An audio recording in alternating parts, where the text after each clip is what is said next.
Ituri et Sud Kivu. Et notre indignation consiste à dire au président de l'Assemblée nationale qui a présidé la séance qu'on ne traite pas un malade sans l'entendre se plaindre.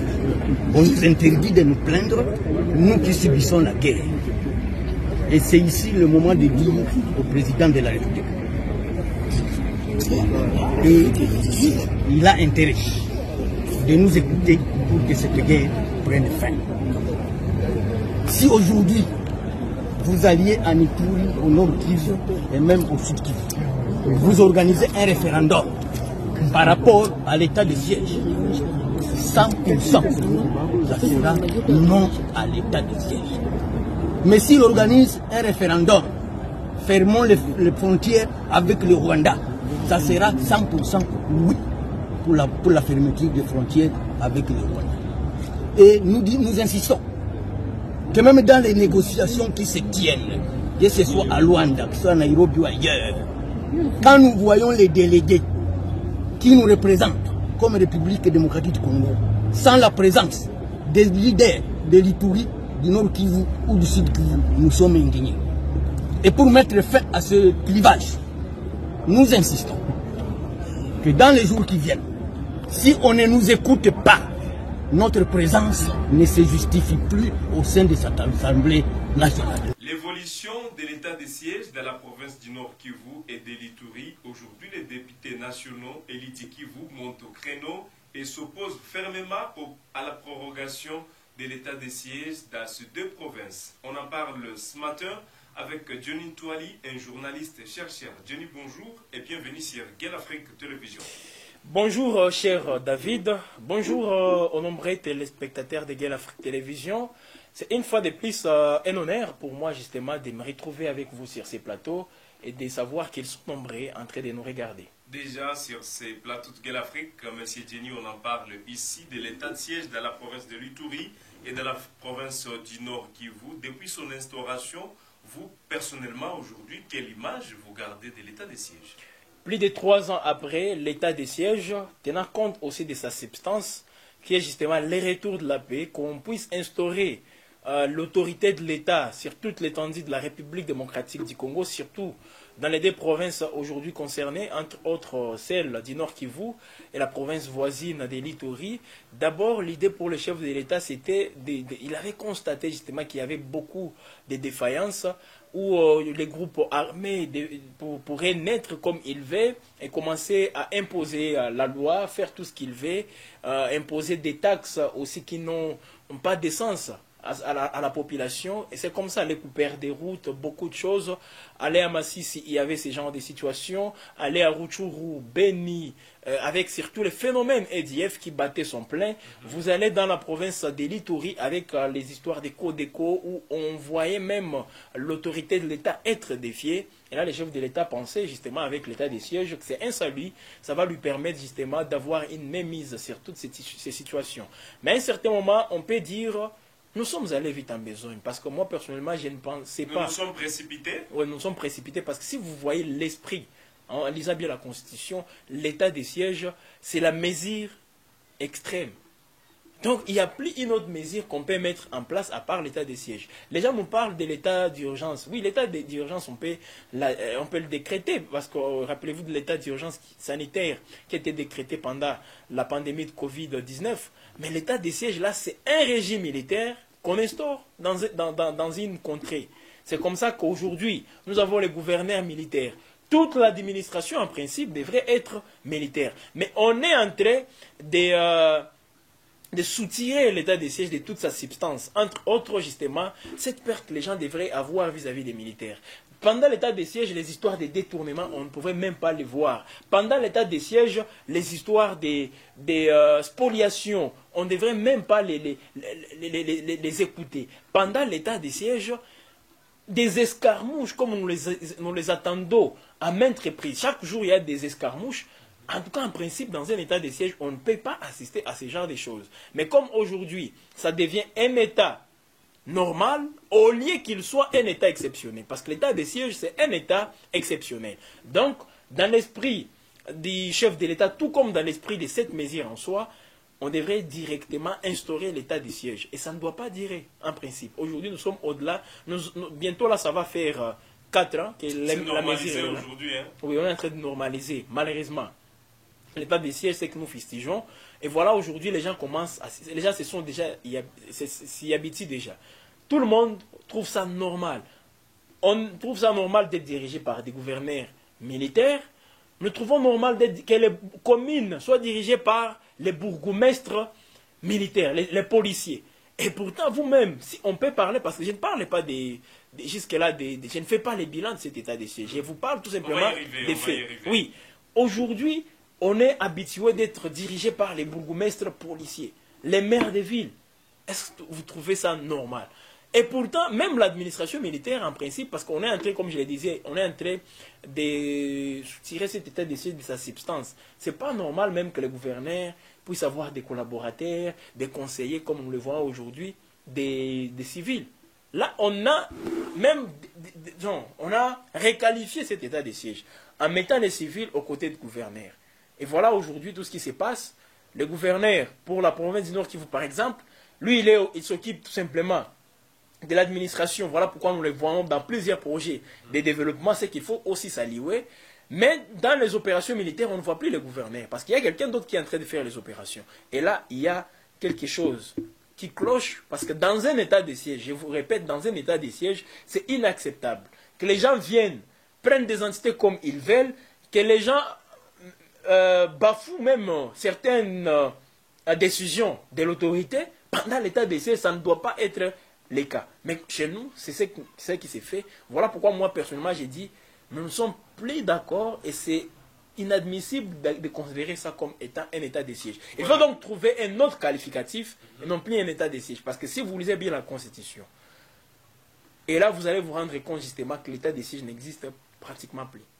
Nous ne sommes plus dans un état de siège. Mesdames et messieurs, vous nous suivez sur Gale Afrique Télévision. On parle ici de ce sujet de l'état de siège de la province du Nord Kivu et de l'Ituri en République démocratique du Congo, à l'est de la RDC. Vous, personnellement, vous nous suivez. Qu'est-ce que vous pensez de l'état de siège? Aujourd'hui, au moins 3 ans, les autorités sont là. Et vous, personnellement, quelle image vous gardez de l'état de siège? Lors de la séance plénière du jeudi 19 septembre 2024, 331 députés et 338 ont voté en faveur de cette nouvelle prorogation. La réunion était présidée par l'honorable Jean-Claude Chilumbayi, premier vice-président de l'Assemblée nationale. Cependant, cette décision a suscité des réactions divergentes parmi les élus présents.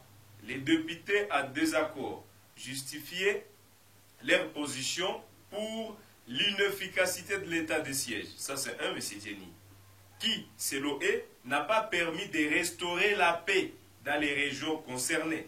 Dans une vidéo diffusée sur les réseaux sociaux, que vous aviez même vu sur Gale Afrique Télévision, au début de cette émission, il y a l'honorable Bitakwira, Eli Douvira, si je ne me trompe pas, Eli Douvira dans la province du Sud Kivu, et beaucoup d'autres députés nationaux, là je vois Michiki, Gracier et plusieurs autres qui s'y opposent et disent qu'ils ne peuvent pas accepter que l'état de siège soit à continuer. Donc la prorogation de l'état de siège. Oui. C'est quoi votre position par rapport à l'idée, l'initiative de ces députés qui s'opposent à la continuité de l'état de siège? Alors comme vous venez de le dire, vous venez de citer 3 députés, mais il faut préciser ici que c'est tout un groupe. Les élus du Nord Kivu et c'est de l'Ituri, mais les 3 là que vous venez de citer, ce sont eux qui se sont exprimés au nom des autres. Il y a certains autres qui s'y mettent déjà. Voilà. Exprimer leur frustration. Alors, parce que par exemple, Bitakwira, il est d'ici de Kivu. Ouais. Oui, donc il y a d'autres d'ici de Kivu qui sont là pour appuyer leurs collègues du Nord Kivu, parce que c'est un combat qui ne commence pas aujourd'hui. Ça, il faut le préciser. Mais le mal dans tout ça, c'est que lorsqu'on a prorogé, lorsqu'on a accepté une mesure exceptionnelle comme l'état de siège, prendre une année, je me limite d'abord par là, prendre une année, et les mêmes députés étaient entrés, les mêmes là que vous voyez. Bon, c'est vrai, Michi qui n'était pas député à l'époque, Bitakwira MMA, mais on a des députés parmi ces gens-là. Gratien de l'Itourie. Gratien, lui, s'opposait toujours parce qu'il est de l'opposition. Ouais. Il s'opposait. Il y a d'autres députés qui ont prorogé. Parmi les figures, parmi ces députés, j'ai vu certaines figures, justement, qui soutenaient mordicus l'état de siège. À son départ. Oui, à son départ. Mais l'état de siège a montré ses insuffisances à partir du mois de septembre 2021. Quelles sont ces insuffisances, monsieur? Ces insuffisances, comment est-ce que vous savez que la résurgence du M23, c'était pendant l'état de siège? Mais c'est pas eux qui ont fait appel à... Non, c'est pas ça. Pendant l'état de siège, parce que l'idée était de pousser tous les groupes armés qu'on considérait comme étant les groupes négatifs, tous ces groupes armés devraient, la moindre des choses qu'on demandait à ces groupes armés, c'est de déposer les armes. Et qu'ils viennent justement répondre ou disons se soumettre au processus de désarmement, démobilisation, des engagements, voilà, réinsertion communautaire, PDDRCS. Mais ces groupes armés, il y a des groupes armés qui ont dit oui, ok, nous sommes d'accord avec ça. Mais les M23, donc l'armée rwandaise, est venue faire ses aventures en République démocratique du Congo pendant l'état de siège. C'est pendant l'état de siège où on a aussi assisté à des scènes rocambolesques, entre autres, l'espoliation des maisons, des parcelles de l'État. C'est pendant l'état de siège. C'est pendant l'état de siège où on a vu l'autorité de l'État être bafouée. Pendant l'état de siège où les gens ne respectent absolument rien. Les gens ont pris les armes comme ils veulent. Aujourd'hui, ils sont en train de faire la loi dans les milieux urbains comme Goma. Partout, les phénomènes 40 voleurs a pris de l'ampleur pendant l'état de siège. Là, nous sommes à Goma.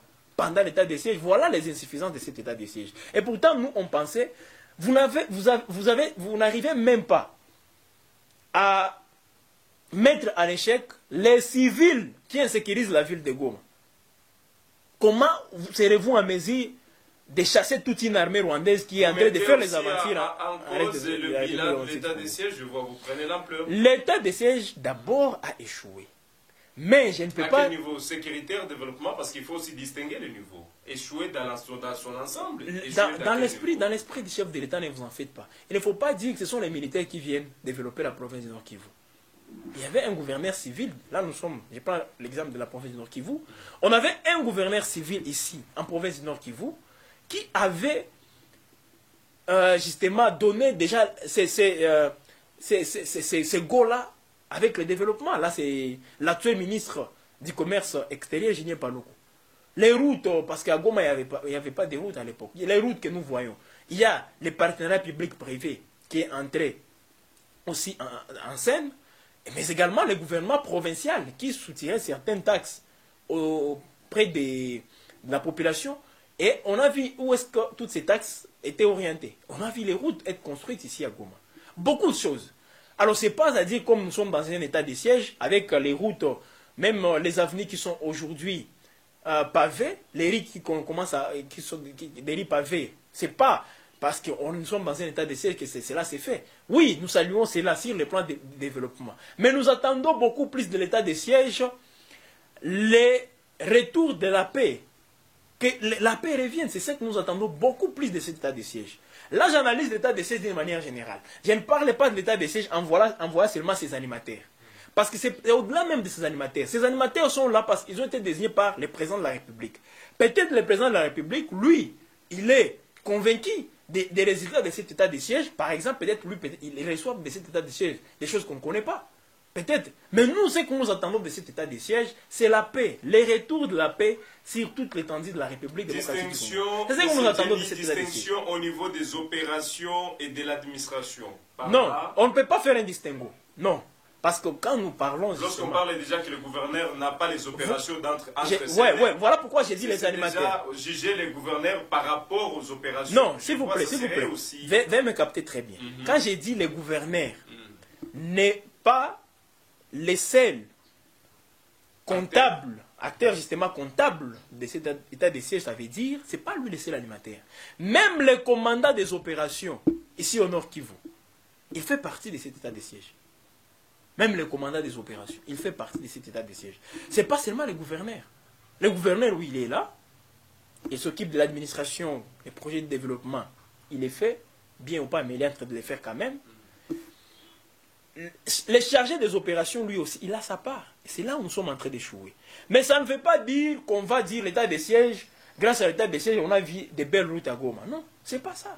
Les belles routes, on pourrait les avoir aussi même avec les civils. Même donc ce que vous attendez, c'est la paix. La paix. Et c'est dans dans l'esprit du chef de l'État. En instaurant, en mettant en place cette mesure, il voulait que la paix soit de retour au Nord Kivu et à Ituri. Est-ce qu'aujourd'hui, il n'y a pas de théorie avec les EDF? Il y en a. Est-ce qu'aujourd'hui, il n'y a pas de 40 voleurs à Goma? On est en train de cambrioler des maisons comme pas possible. On est en train, même pendant la journée, il y a des scènes de cambriolage qui sont signalées. Est-ce qu'on ne les fait pas? Pendant l'état de siège, est-ce que vous pouvez circuler à moto? À partir de 18h à Goma? Non, pendant l'état de siège. Donc, il y a des mesures qui ont été prises et toutes ces mesures n'ont rien apporté pour justement trouver les retours de la paix. Voilà pourquoi moi j'ai dit les députés, parce que c'était ça la question principale, les députés qui montent au créneau. J'ai sali leur il y a position. D'autres qui disent, pourquoi ça peut continuer, pourquoi ils les font? C'est parce qu'il n'y a pas eu de débat. On a prorogé l'état de siège comme on veut, sans pour autant soumettre les députés à un débat. Il fallait qu'il y ait un débat. Pourquoi vous voulez encore une fois proroger l'état de siège? Et les députés allaient s'exprimer. Et j'ai écouté l'honorable Bitakour Alou qui vous dit, si seulement on n'arrive pas, parce qu'ils trouvent, on ne considère plus le Parlement comme étant un cadre dans lequel, qui peut les faciliter justement l'expression qu'ils expriment leurs pensées. Voilà pourquoi il dit ils vont chercher, là c'est Bitakour, ils vont donc chercher d'autres canaux de communication pour faire passer leur voix. Aujourd'hui, c'est ça le problème. Ils sont nombreux ces députés qui boycottent justement cette séance. À quoi sert cet état de siège aujourd'hui? Peut-être le chef de l'État, je ne sais pas s'il a honte pour qu'il puisse lever cet état de siège. Il a échoué. Ou soit il est le seul bénéficiaire de cet état de siège. Avec les animateurs qui sont là. Parce que les gouverneurs, eux, veulent que l'état de siège reste là. Les collaborateurs du gouverneur veulent que l'état de siège reste là. Que ce soit au Nord Kivu, tout comme en Ituri. Et pourtant, il n'y a pas de résultats, s'il vous plaît. Il n'y a pas de résultats. Donc aujourd'hui, le plus important, c'est que cette mesure soit levée, qu'on puisse lever cet état de siège, qu'on revienne. Aujourd'hui, la politique n'est plus. On ne fait plus la politique au Nord Kivu. Pourquoi? Parce que comment vous allez faire la politique? Quand je vous ai parlé justement d'un état de siège qu'on est en train de soutirer toute sa substance, imaginez, avec les juridictions, tout était réalisé au niveau de l'auditorat militaire. C'était entre, bien sûr, les juridictions militaires. Mais aujourd'hui, on a encore donné une petite parcelle du pouvoir aux juridictions civiles, mais ça ne s'explique absolument pas. Dans un état de siège, tout est militarisé. Tout. Mais aujourd'hui, on est en train donc de requalifier cet état de siège et c'est comme ça qu'elle va toucher à sa fin. Pourquoi ne pas mettre fin à cet état de siège d'une manière immédiate, comme elle n'est plus utile aujourd'hui, cette mesure. Voilà, M. Jenny, aujourd'hui vous estimez que l'état de siège n'a pas répondu à vos attentes et pensez-vous aujourd'hui, si on levait l'état de siège, ça sera aussi une solution pour apporter la paix d'une manière non, directe? Je ne peux pas dire que c'est la solution. Mais Jenny, pourquoi vous voulez aujourd'hui que l'état de siège aussi soit levé? Est-ce que c'est une solution, comme je le disais tantôt? Est-ce que c'est une solution, M. Jenny? Bon, ça peut ou ne pas être une solution. Mais nous devons quand même revenir à l'ordre constitutionnel. Parce qu'aujourd'hui, avec l'état de siège, tout ce qui se passe n'est plus constitutionnel. La Constitution qui vous parle des 30 jours renouvelables, donc 15 jours, on renouvelle ça pour 15 jours. Mais aujourd'hui, nous sommes allés, bientôt ça va prendre 4 ans que nous sommes dans cet état de siège. Et si nous nous interrogeons sur les bilans, vous-même, vous allez voir que c'est zéro. Zéro. En termes de l'autorité de l'État, qu'elle soit rétablie. Imaginez-vous, des cambriolages comme nous ne cessons pas de les dire. Les opérations militaires peuvent continuer même sans l'état de siège. Oui. Même sans l'état de siège, les opérations militaires peuvent intervenir. Donc il ne faut pas cacher l'inefficacité ou disons l'incompétence notoire de l'exécutif dans cet état de siège. Il ne faut pas le faire. Ou soit, qu'on entre maintenant dans un état de siège aussi au niveau national. Voilà. Est-ce que vous savez, même dans un état de siège, il y a des décisions qui ne doivent pas même être prises. Entre autres, je vais vous faire, même les élections. Pendant l'état de siège, bien que ce n'est pas sur toute l'étendue du territoire national, pendant l'état de siège, on ne peut pas organiser les élections. C'est ce qui est dit là-bas. tout s'arrête à un certain moment. L'état de siège. Tout est militarisé. Pendant l'état de siège, on ne peut pas changer de premier ministre. Mais ici, chez nous, vous-même, vous avez vu des choses qui ont été réalisées pendant l'état de siège. Mais, même pendant l'état de siège, est-ce que qu'on mette alors à la tête du pays même un militaire? Peut-être. C'est comme vous voulez, justement, militariser toutes choses. Donc, l'état de siège, aujourd'hui, moi, je pense, il a échoué. Les députés qui montent au créneau ont raison. Et je pense bien qu'ils doivent multiplier toutes ces stratégies. Ils doivent justement montrer les ras-le-bol pour qu'en fait, ils soient entendus. Ce sont ces mêmes députés, comme je vous l'ai dit, parmi eux, les gens qui prorogeaient toujours l'état de siège. Prorogation. Qui ont applaudi toutefois pour l'état de siège. Alors aujourd'hui, comme ils claquent la porte, c'est bon. Mais les débats peuvent continuer avec ou sans eux, parce que ça devient maintenant une politique de chaises vides. Et les décisions seront prises sans pour autant qu'ils soient associés. Voilà. Mesdames et messieurs, nous sommes à la fin de cette émission. L'état de siège dans la province du Nord Kivu et de l'Ituri, vous personnellement, quelle conception vous gardez? Lorsqu'on vous parle d'état de siège dans la RDC, quelle conception aux Alango? Parce que toutefois, à Messidjeni, on parle d'une situation, il y a une image qui revient d'un coup. De l'état de siège, vous, quelle image vous regardez? Quelle image vous gardez de l'état de siège dans les deux provinces? Vous êtes au Nord Kivu, vous êtes au niveau de l'Ituri, vous êtes à Kinshasa, au Katanga. Qu'est-ce que vous dites aujourd'hui? Vous vous joignez aussi à l'idée de ces élites du Kivu ou vous vous opposez catégoriquement? Vous aurez le droit de l'afficher dans la barre de commentaires, de vous abonner. Si c'est pour la première fois, Messidjeni, nous sommes à la fin de cette émission. Je vous remercie. C'est à moi aussi de vous dire une fois de plus merci pour nous avoir encore associés à ces échanges justement patriotiques pour parler de notre pays, surtout avec toutes ces questions qui défraient la chronique. Mesdames et messieurs, nous vous disons merci, nous vous souhaitons une bonne journée et à la prochaine pour d'autres actualités.